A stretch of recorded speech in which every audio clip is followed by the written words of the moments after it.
Buenas tardes, familia. Les invito a que vayan a Hechos, el capítulo 2 en sus Biblias. Por favor, seguimos ahí situados en el capítulo 2 de Hechos.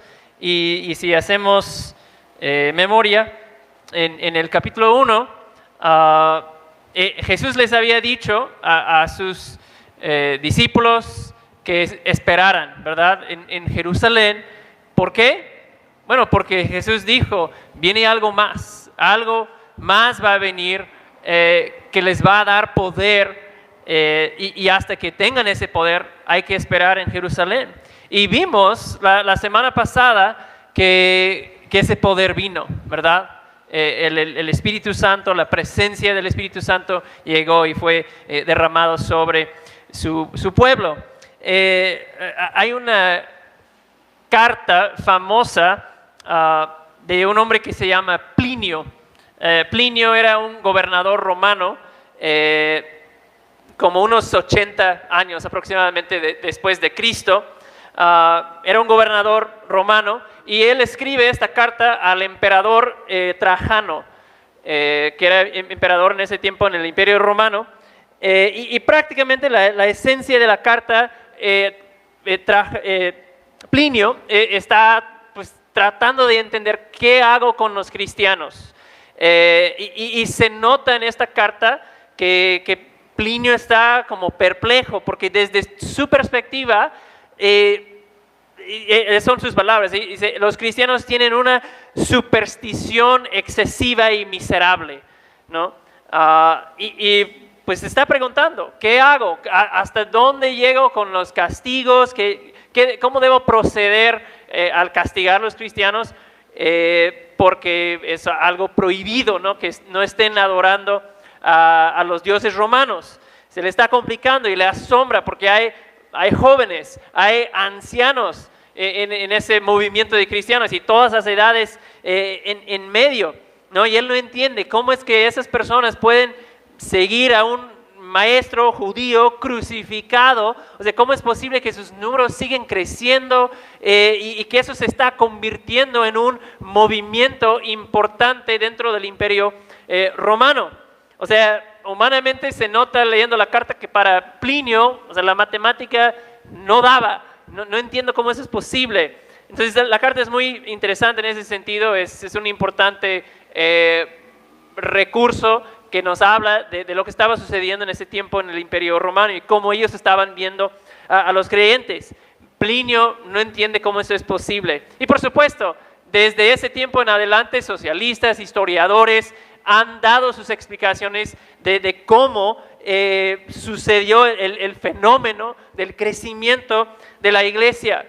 Pero nosotros sabemos que el poder que impulsó a la iglesia temprana, a cada rincón del Imperio Romano, en el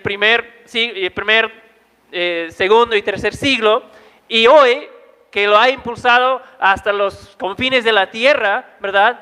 Fue el poder que se derramó sobre la iglesia en el día de Pentecostés, ¿no? Entonces ahí seguimos hoy, en el día de Pentecostés, en la misma escena donde terminamos la semana pasada, ahí comenzamos hoy en la misma escena. Pentecostés, como se comentó la semana pasada, el pastor Eduardo, tiene que ver con 50, ¿no? 50 días después de Pascua se celebraba una fiesta asociada con cosecha, pero la primera Pascua, ¿verdad? Se celebró la noche que Israel salió de Egipto, ¿verdad? Y 50 días después, en Éxodo, ellos se encuentran en el monte Sinaí.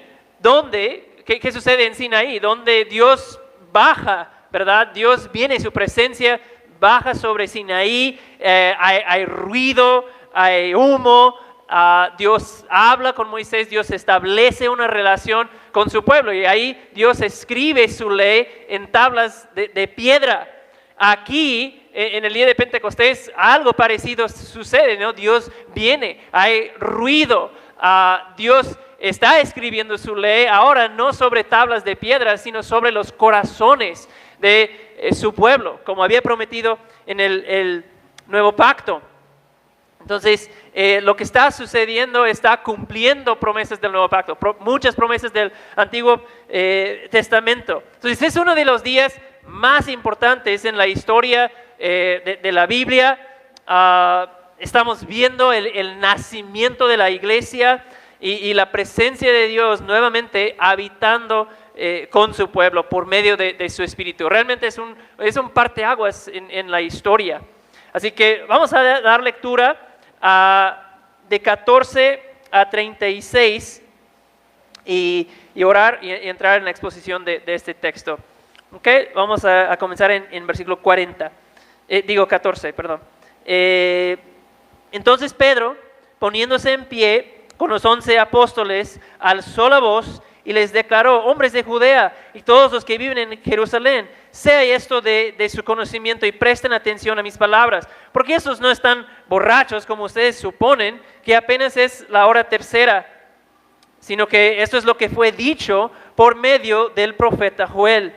Y sucederá en los últimos días, dice Dios, que derramaré mi espíritu sobre toda carne, y sus hijos y sus hijas profetizarán, sus jóvenes verán visiones y sus ancianos soñarán sueños, y aún sobre mis siervos y sobre mis siervas derramaré mi espíritu en estos días, y profetizarán. Y mostraré prodigios arriba en el cielo y señales abajo en la tierra: sangre, fuego y columna de humo. El sol se convertirá en tinieblas, la luna en sangre, antes de que venga el día grande y glorioso del Señor. Y sucederá que todo aquel que invoque el nombre del Señor será salvo.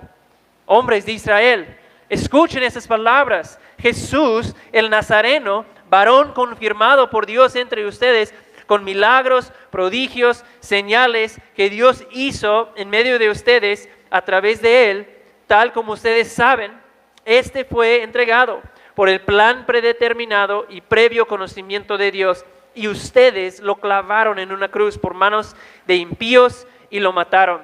Pero Dios lo resucitó, poniendo fin a la agonía de la muerte, puesto que no era posible que él quedara bajo el dominio de ella. Porque David dice de él: veía siempre al Señor en mi presencia, pues está a mi diestra para que yo no sea sacudido, por lo cual mi corazón se alegró y mi lengua se regocijó, aún hasta mi carne descansará en esperanza, pues tú no abandonarás mi alma en el Hades, ni permitirás que tu santo vea corrupción. Me has hecho conocer los caminos de la vida, me llenarás de gozo con tu presencia.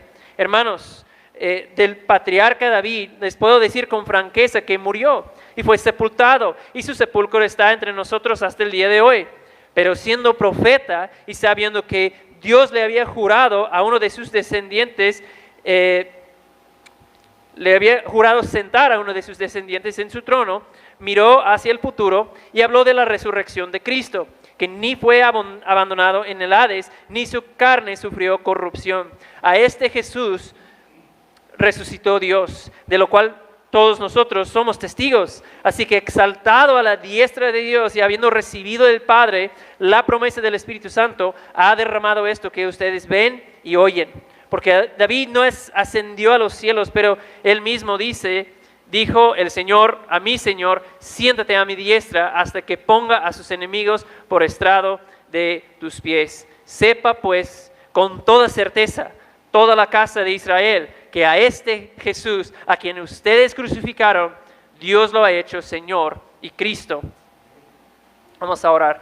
Señor, gracias por tu palabra. Padre, ayúdanos hoy. Necesitamos de ti, Señor. Padre, hay quienes en este lugar que han llegado hoy y todavía no son parte de tu pueblo. Háblale, Señor, a ellos en particular en esta mañana. Y Padre, como cantamos hace un minuto, renueva nuestra mente, renueva nuestro corazón para poder caminar en tus propósitos. Usa tu palabra a ese fin, Señor, entre nosotros hoy. Y lo pedimos en el nombre de Jesús. Amén. Amén. Muy bien. Pues vamos a la siguiente diapositiva. Pues como se acuerdan de la semana pasada, todos los que estaban presentes ese día en Jerusalén, pues han visto un milagro, ¿verdad? Algo que ellos no pueden explicar. Vieron ruido, lenguas de fuego y esas mismas personas hablando en otras lenguas. Y ante ese escenario hay dos reacciones, ¿no? Algunos simplemente se están preguntando, ¿qué es esto? ¿No? ¿Qué sucede aquí? Pero otros acusan a las personas sobre las cuales el Espíritu había caído de ser borrachos, ¿verdad? Es que no, o sea, simplemente le entraron muy temprano al vino esos, ¿no? O sea, a lo mejor Pedro se echó unas chelas en vez de café con su desayuno y ya están muy felices esos cuates, ¿no? Pero, ¿qué dice Pedro? Pedro corrige esa interpretación, dice, no, eso no es lo que está sucediendo, no es eso.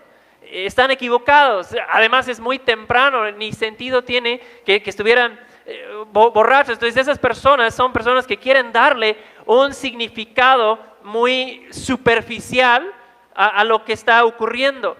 No quieren considerar la posibilidad de que algo más profundo está sucediendo en esa escena, ¿no? No quieren ver la obra de Dios. Es un intento de desacreditar lo que está ocurriendo. Entonces, en ese sentido, son como personas que a veces vemos hoy, que ven a Dios empezar a mover o medio se burlan, cuestionen de lo que está sucediendo, o por otro lado dicen, uy, cuidado con eso, ¿no? Yo no sé qué es eso, pero algo peligroso anda sucediendo aquí, quizás, ¿no? Y empieza a haber quizás en alguien un poco de fuego por el Señor, y esas son de las personas que traen agua, ¿no? Hay que controlar esto, ¿sí? Y eso es, Pablo dice, habla de entristecer el Espíritu Santo, ¿no? Es no reconocer y no aceptar su obrar cuando sucede algo que no puedo explicar o algo un poco fuera de lo común. Y por supuesto no queremos tener esa actitud, hermanos, cuando Dios empieza a mover por su Espíritu entre nosotros.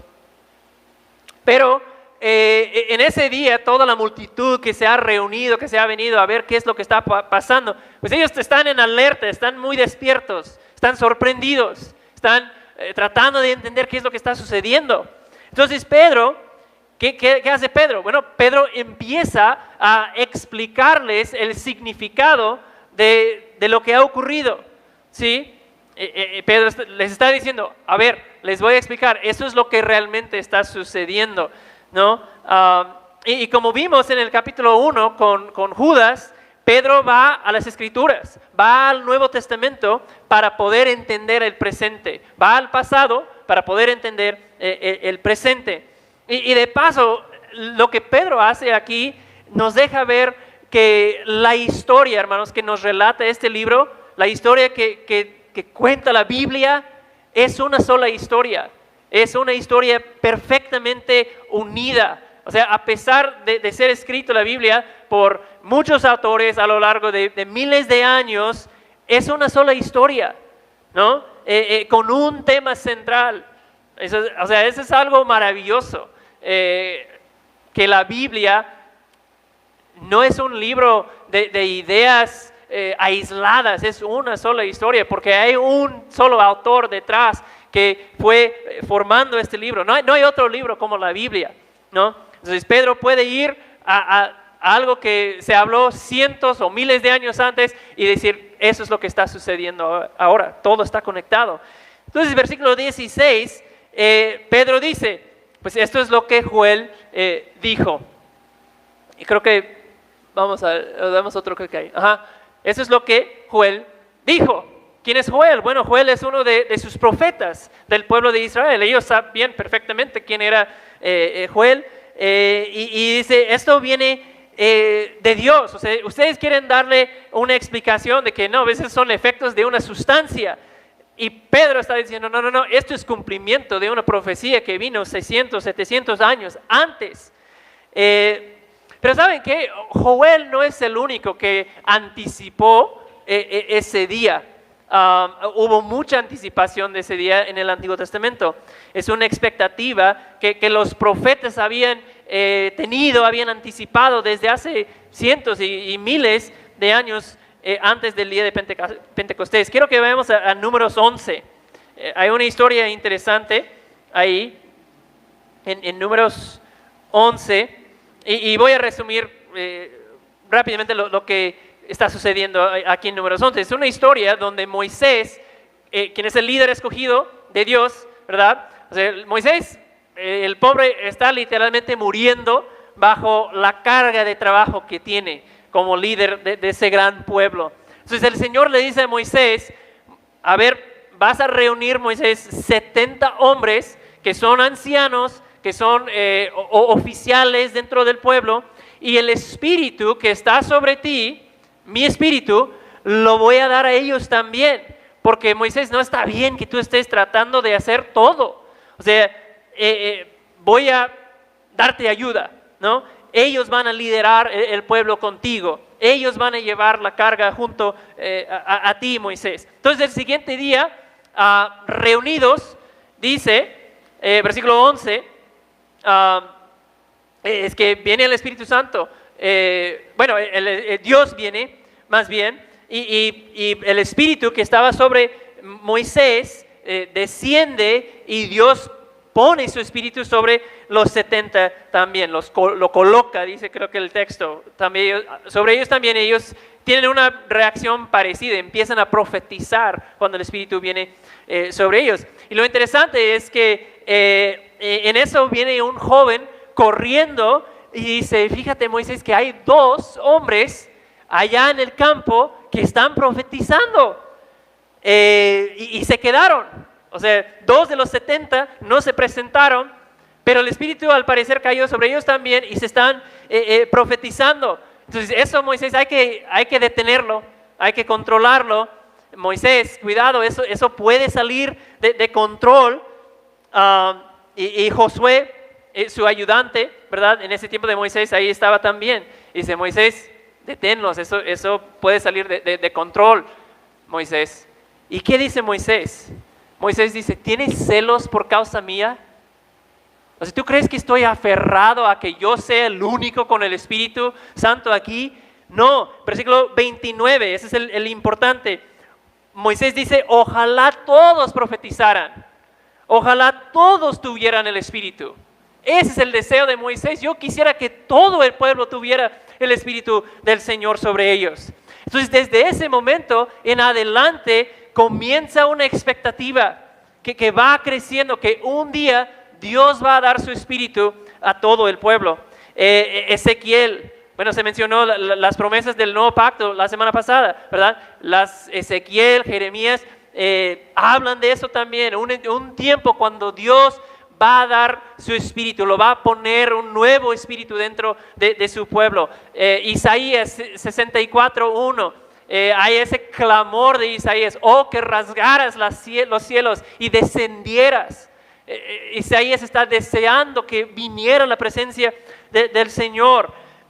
Joel, como leímos en el texto hoy, anhela también este día cuando Dios daría su Espíritu a todo su pueblo. Y en el bautismo de Jesús recordamos que se cumple esa promesa de Isaías. Los cielos se rasgan, se abren y el Espíritu desciende sobre Jesús. Y eso señala el comienzo de la edad del Espíritu. Es como los primeros luces del amanecer cuando el Espíritu viene sobre Jesús. Y luego un texto más, si van a Juan 7. Juan 7, esa es también una anticipación de Jesús dentro de las muchas promesas que Jesús dio del Espíritu. Eso es interesante. Juan 7, 37. Juan 7, 37. Jesús dice, en el último día, el gran día de la fiesta, Jesús, puesto en pie, exclamó en alta voz, si alguien tiene sed, que venga a mí y beba. Si tiene sed, ven a mí. Y el que cree en mí, como ha dicho la Escritura, de lo más profundo de su ser brotarán ríos de agua viva. ¿A qué se refiere eso con de ríos de agua viva brotando de dentro del que cree en Jesús? Bueno, vean versículo 39. Juan da la explicación, pero él decía esto del Espíritu. El Espíritu va a venir y de ustedes va a brotar ríos de agua viva. Dice, porque el Espíritu no había sido dado todavía. O sea, Juan reconoce, Jesús estaba hablando de la llegada del Espíritu, pero todavía no había sucedido, ¿no? Porque, dice, Jesús aún no había sido glorificado. Entonces, hay esa anticipación. El Espíritu está sobre él, pero no ha sido dado todavía. Pero ahora, eso es lo que Pedro está diciendo. Toda esa anticipación se está cumpliendo. Esto es lo que dijo Joel, ¿sí? Esto es, ahora sí, ha llegado, ¿no? Entonces Pedro va a empezar a explicarles esta situación y qué es lo que está sucediendo. Y ese es el primer sermón de la iglesia cristiana. Entonces Pedro está diciendo, toda esa profecía y anticipación que Dios diera su Espíritu a su pueblo está ocurriendo, el día ha venido, ¿no? Es como cuando pides algo en línea, ¿no? Todos hemos pedido algo en línea, quizás un dispositivo, una ropa, nuevos zapatos, no sé, y a veces viene de China, ¿no? Y tarda un buen en llegar, 2, 3 semanas, 4, un mes, ¿no? Si es Temu, más, y estás a la expectativa, ¿cuándo va a llegar? ¿No? Pero qué emoción te da cuando escuchas en el portón paquetería y sales a recibir tu paquete. El día se ha cumplido, la expectativa, la esperanza se ha convertido en realidad. Y eso es lo que está ocurriendo aquí. Y Pedro aprovecha el momento, aprovecha la atención del pueblo para predicarles ese primer sermón de la iglesia cristiana. ¿Y saben cuál es el tema de este primer sermón? El tema del primer sermón de Pedro es Jesús. Jesús es el tema. Por eso puse como título del sermón, se trata de Jesús. Ese es el tema. Creo que aparece una cita ahí en pantalla de un comentarista. Dice, sería lógico esperar una predicación sobre el Espíritu en Pentecostés. Por eso puede resultar sorprendente que en el primer Pentecostés la predicación tratara enteramente acerca de Jesús. Sí, eso lo vamos a ver. Pero no nos debe sorprender, ¿verdad? Porque eso es lo que Jesús había dicho. Cuando venga el Espíritu Santo, Él dará testimonio de mí. Ese es el trabajo del Espíritu Santo. Llenar al pueblo con su poder para que exalten y glorifiquen y adoren a Jesús, ¿no? Esa es una de las marcas principales del Espíritu Santo, es la exaltación de Jesús. Un pueblo lleno del Espíritu Santo no va a hablar mucho quizás del Espíritu Santo, pero va a hablar mucho de Jesús y exaltar mucho a Jesús. Entonces Pedro dice, empieza a hablar de lo que dijo Joel. Sucederá, dice, en los últimos días. Esa frase, últimos días, los últimos días, según el Nuevo Testamento, comienzan con la ascensión y entronización de Jesucristo, ¿verdad? Los últimos días en el Nuevo Testamento abarcan todo el periodo desde el tiempo de Jesús, donde Jesús se siente sobre su trono y reina desde los cielos y su Espíritu Santo está presente con nosotros y a través de su Espíritu Jesús está llevando a cabo sus propósitos en esta tierra, en esta etapa. Entonces estamos en los últimos días. Ese día fue el comienzo de los últimos días, ¿no? Entonces desde Pentecostés, hermanos, hasta hoy estamos en la última etapa del plan redentor, ¿sí? Esos son los últimos días. Versículo 19 y en adelante ahí vemos esas como señales apocalípticas. Hay debate un poco de a qué se refieren esas señales. Probablemente se refieren a eventos futuros en la consumación del reino. la consumación de los últimos días, y posiblemente hay una advertencia ahí también, ¿no? Entonces, y Pedro está diciendo, mira, si la primera parte de la profecía ocurrió, que Dios derramaría su espíritu, entonces vendrá la segunda parte, el juicio vendrá, ¿sí? Perdón, yo salté una parte ahí, me equivoqué en mis notas aquí. Regresamos a donde Pedro dice que Dios va a derramar su espíritu sobre toda carne, ¿no? Esa palabra derramar indica algo abundante, ¿verdad? O sea, cuando piensas en derramar, no piensas en como unas gotitas, ¿no? Como, bueno, Delia tuvo una infección en su ojo y yo le estaba dando sus gotitas al ojo. Bueno, no derramé un vaso sobre su cara, ¿no? Pero derramar nos da esa idea de algo abundante, una inundación del Espíritu Santo y de poder. Y dice el texto que esto va a llegar sobre toda carne, ¿no? Esa es la frase que usa. ¿Y qué va a suceder a todos los que reciben ese derramar del Espíritu? Dice, van a profetizar, van a tener visiones, van a tener sueños.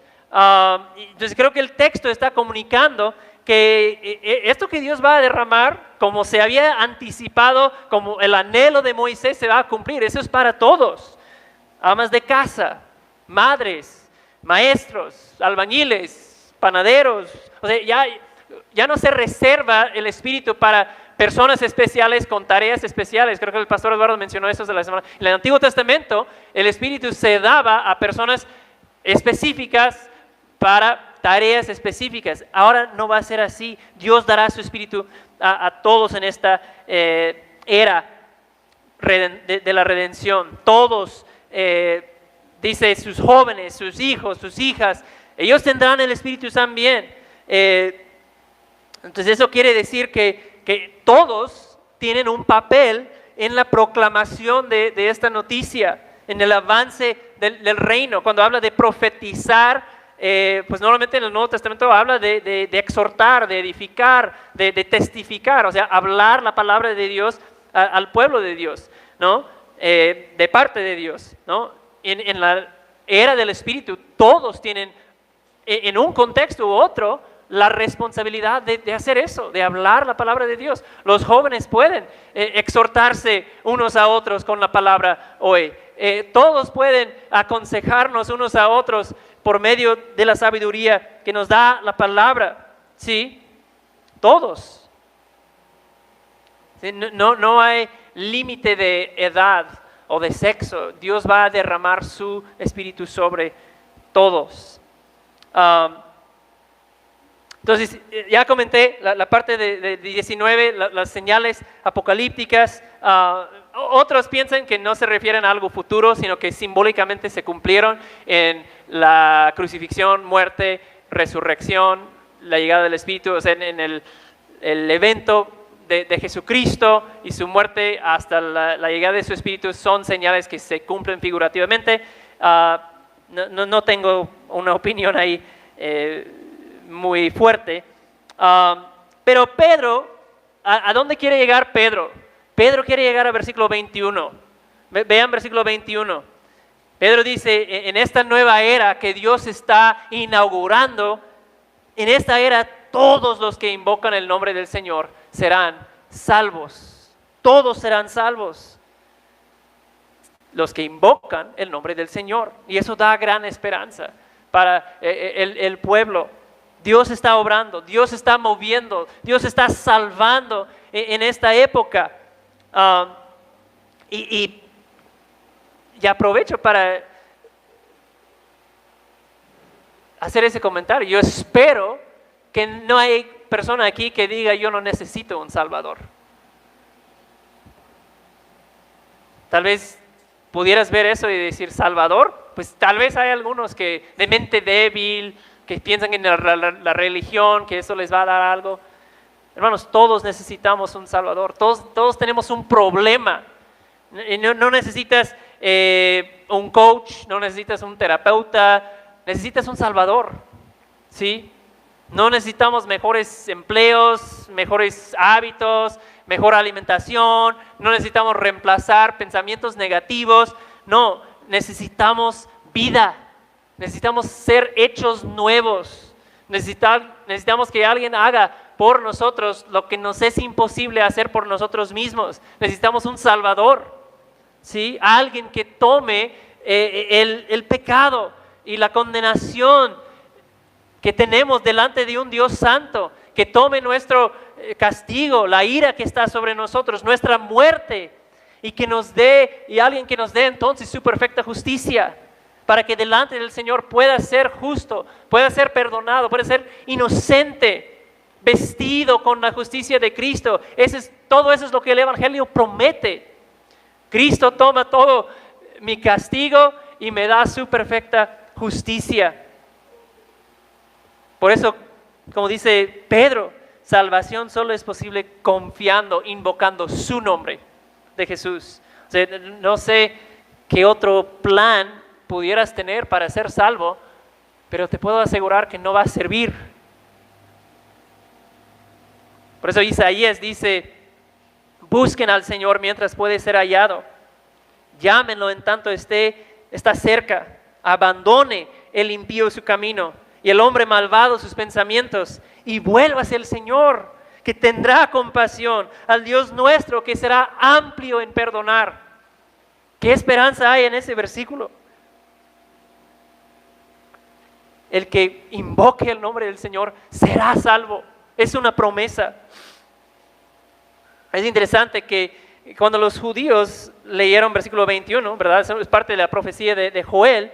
Para ellos, el Señor, cuando ellos leyeron todo lo que invoque el nombre del Señor, pues eso se refería a Dios Padre, a Jehová. Pero Pedro está aplicando esa palabra Señor a Jesús. Todo lo que invoque el nombre de Jesús, eso es lo que Pedro está diciendo.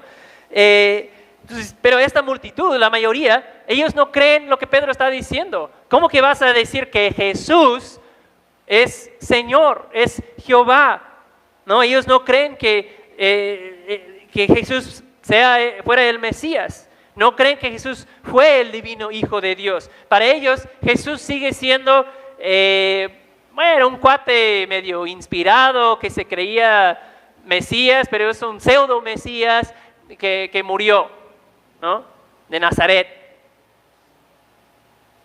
Eso es lo que probablemente está en su mente de ellos. Entonces, vean lo que Pedro hace ahora. Versículo 22. Pedro les va a empezar a explicar.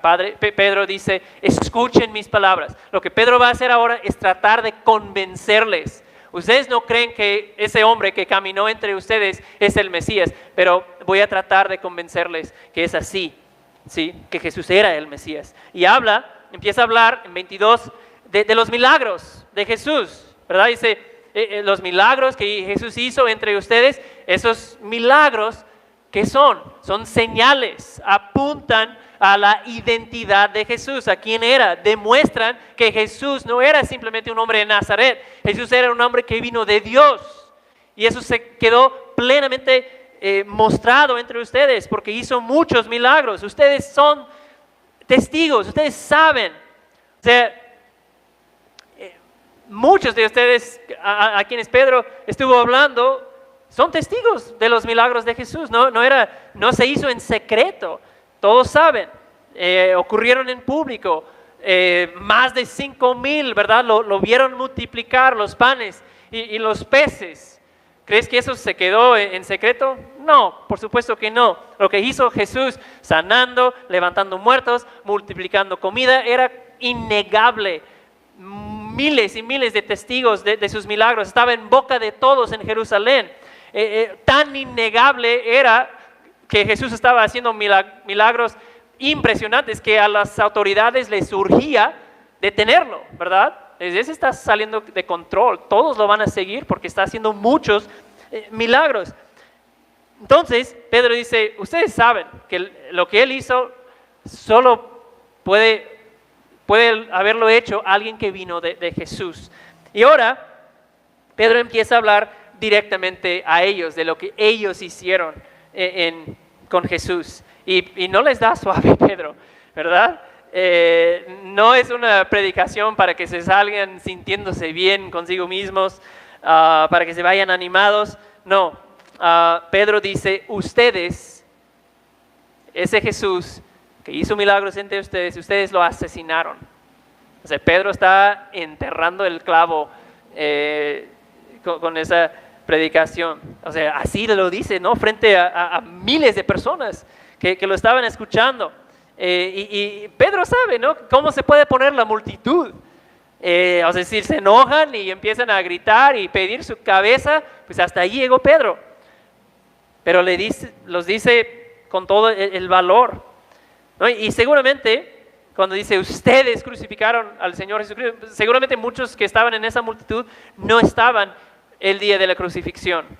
Pero Pedro a todos les hace responsable de la muerte de Jesús. ¿Sí? Todos ustedes son parte, tienen algo de responsabilidad en la muerte de Jesús. Y de cierta manera nosotros también tenemos una responsabilidad. Mi pecado, tu pecado, clavó a Cristo a la cruz, ¿no? Sin duda tú y yo, de haber estado en Jerusalén en esos días, pues hubiéramos hecho lo mismo, hubiéramos gritado con la multitud, crucifíquenlo, crucifíquenlo. Hubiéramos hecho lo mismo de haber estado ahí. Eso alguien dijo, vamos al siguiente, ahí está.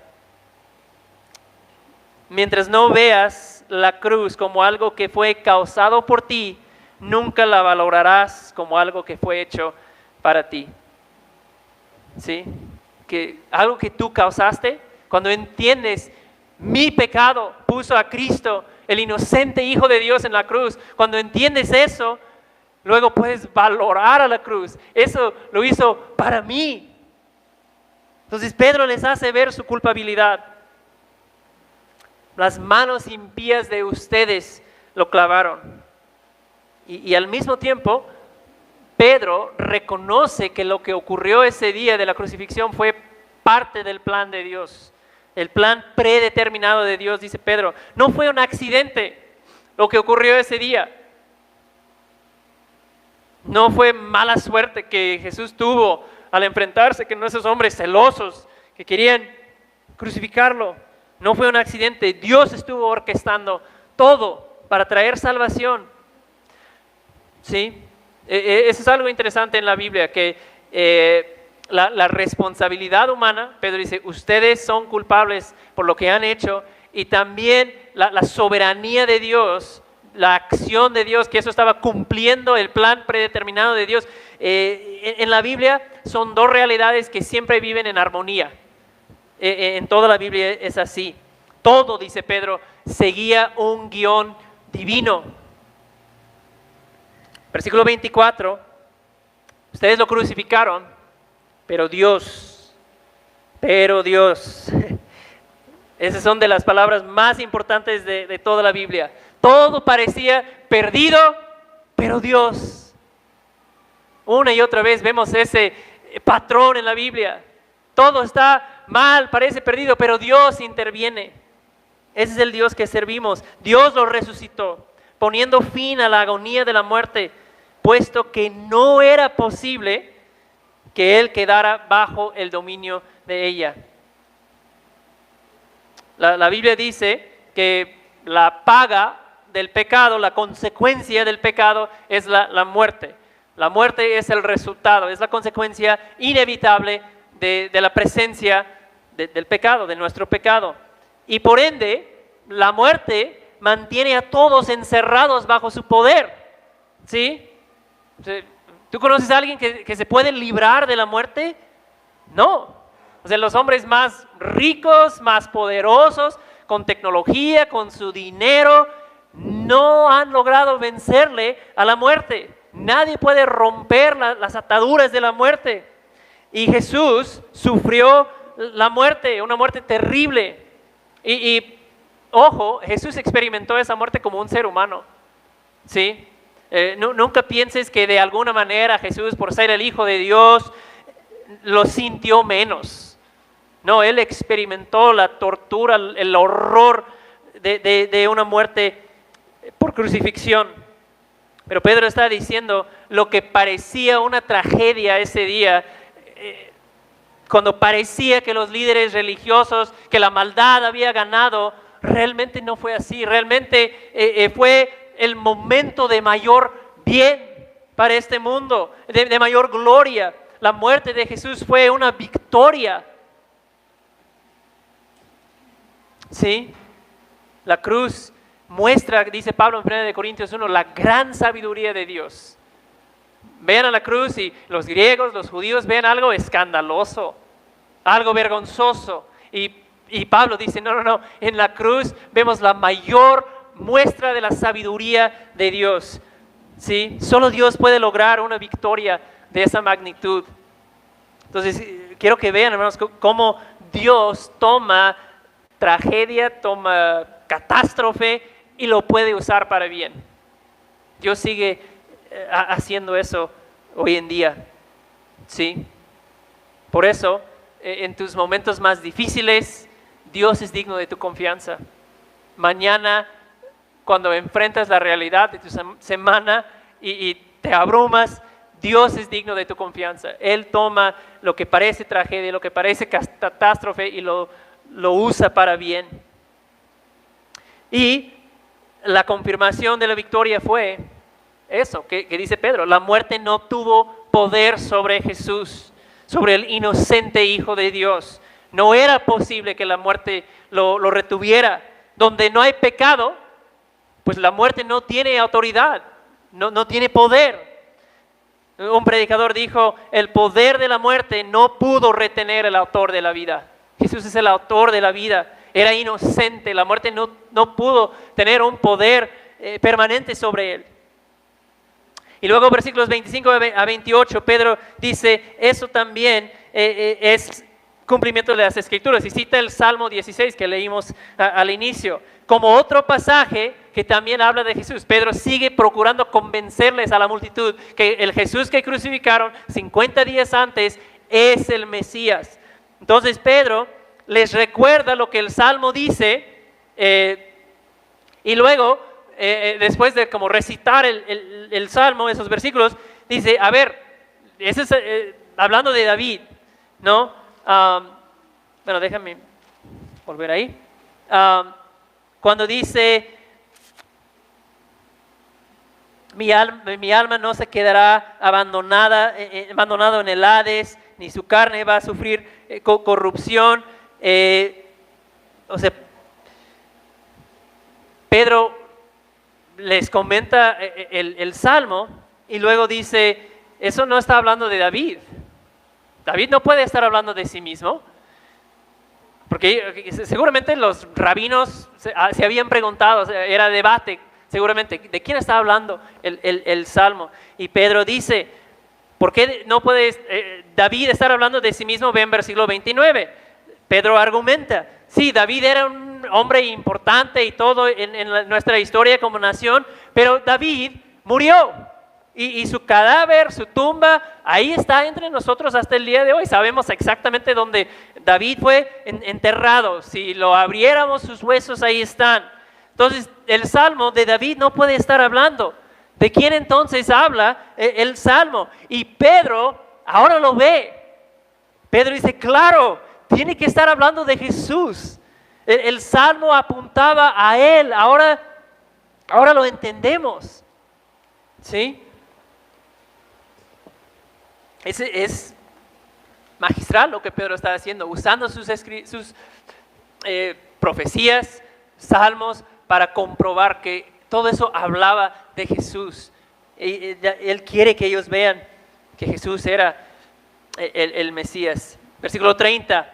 Dios le había prometido a David, eso se refiere a 2 Samuel 7, un descendiente que se sentaría sobre un trono eterno.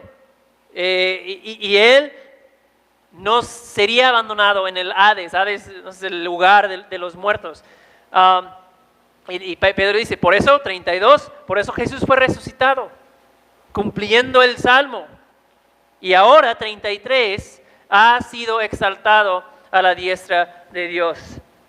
Entonces Pedro está diciendo, el milagro que ustedes vieron, el sonido, el viento, el hablar en lenguas, ese Cristo se ha sentado a la derecha del trono de Dios y tal como prometió, ha enviado ahora su Espíritu, ¿no? Y en 34 Pedro lo muestra, ¿no?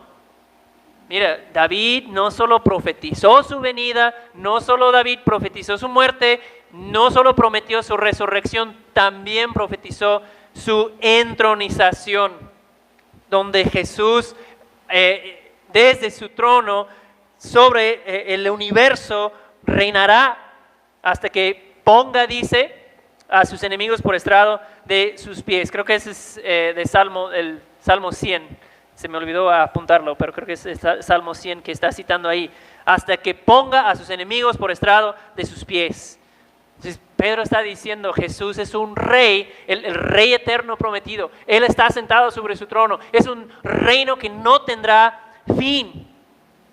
¿Sí? Y un día, dice Pedro, viene a traer venganza sobre sus enemigos. Un día va a poner sus enemigos por debajo de sus pies. Es un simbolismo de victoria, de venganza sobre sus enemigos. Eso va a ocurrir, dice Pedro, ¿sí? Sobre todo aquel que se ha rebelado contra este Jesús, viene un día juicio y venganza. Entonces Pedro les está mostrando a la multitud, ustedes desafiaron el Mesías, el ungido de Dios. Ustedes en rebelión atentaron contra el plan divino y trataron a Jesús como un vil criminal. Lo mutilaron, lo desfiguraron, lo crucificaron. ¿Y saben qué? Dios lo ha elevado desde la vergüenza de la cruz a la que ustedes le sometieron. Dios lo ha levantado al trono del universo. Y termina 36 diciendo, Pedro, sepan pues con toda certeza, o sea, Pedro está diciendo, si ustedes han entendido la evidencia que les acaba de exponer, solo hay una conclusión. Jesús, el mismo que caminó estas calles, el mismo que un día tendrá victoria sobre todos sus enemigos, el mismo que ustedes crucificaron hace 50 días, hoy está vivo. Y no solo está vivo, Dios lo ha hecho, dice Pedro, Señor y Cristo.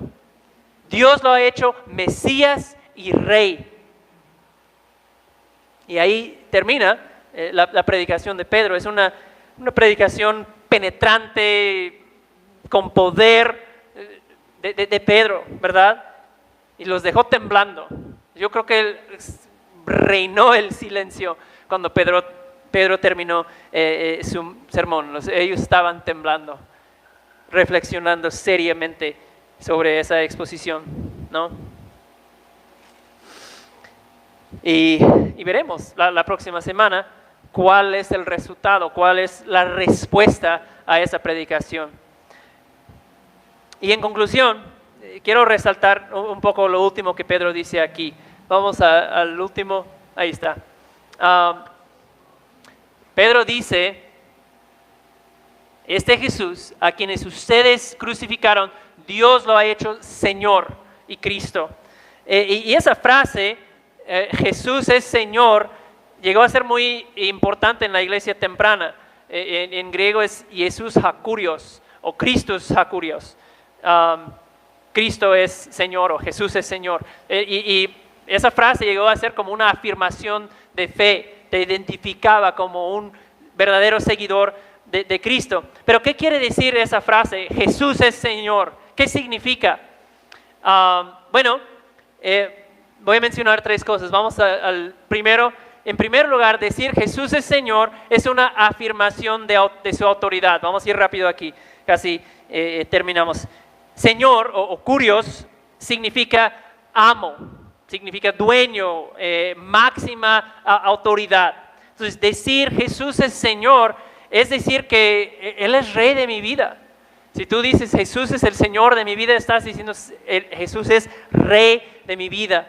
Y entonces, ¿qué significa eso? Que Jesús gobierna todo en mi vida. Mi uso de mi tiempo, de mi dinero, cómo me entretengo, en cada aspecto de mi vida, Jesús reina. ¿Sí? Entonces, hermanos, para el cristiano hay un rey en mi vida, hay un rey en tu vida, y no eres tú, y no soy yo, el rey es Jesús. Entonces, decir Jesús es Señor es una afirmación de autoridad. Siguiente, también decir Jesús es Señor es una afirmación de lealtad, una afirmación de lealtad. En los primeros siglos de la iglesia, como que de Pedro en adelante, muchas personas fueron martirizados. Miles y miles de personas fueron martirizados porque en el Imperio Romano, con cierta frecuencia, todos los ciudadanos romanos tenían que quemar un poco de incienso en como ciertos actos públicos. Tenían que pasar, quemar su incienso y decir César es el Señor. César era el emperador y tenías que decir César es el Señor. El emperador es el supremo, máximo autoridad sobre todas las cosas. ¿Y qué hicieron los cristianos, los seguidores de Jesús? Pues ellos decían, no hay manera de que digamos esas palabras. Se rehusaron, porque ellos sabían, César es solo un hombre, es un hombre más. Solo hay un verdadero Señor en este universo, solo Jesús es Señor. Y se negaron a decir César es el Señor, y muchos dieron sus vidas por mantenerse fiel a esa declaración. Entonces decir Jesús es Señor es una afirmación de lealtad. Solo Él será el supremo en mi vida. Jesús es Señor. Y por último, es una afirmación de sumisión. Es una afirmación de sumisión, de obediencia, ¿verdad? Lucas 6:46, si lo quieres apuntar ahí.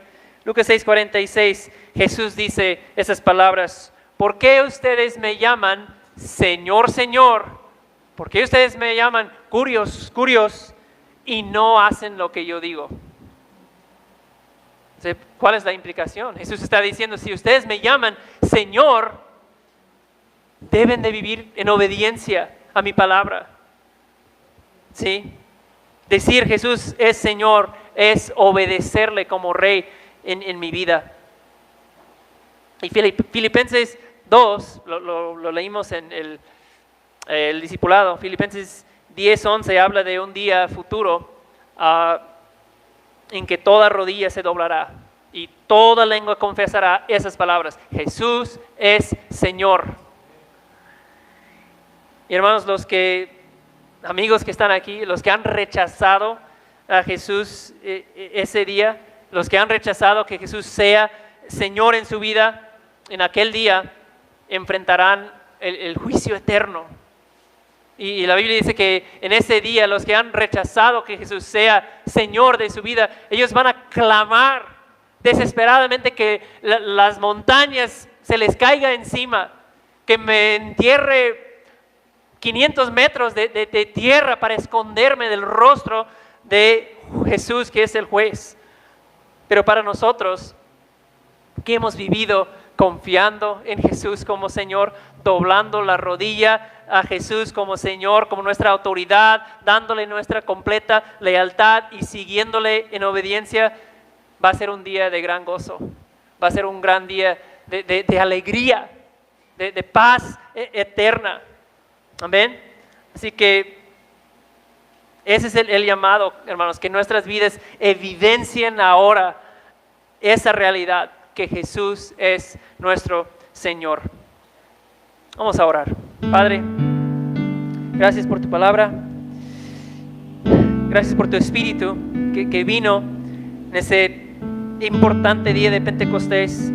Y Padre, gracias por esta predicación de Pedro que hemos podido examinar, que nos recuerda esa gran verdad con que terminamos, que Jesús es Señor, que Él es nuestro dueño, nuestra máxima autoridad. Que nuestras vidas den evidencia de que esto es cierto. Y gracias que Jesús también es nuestro Salvador. Es en su nombre que oramos.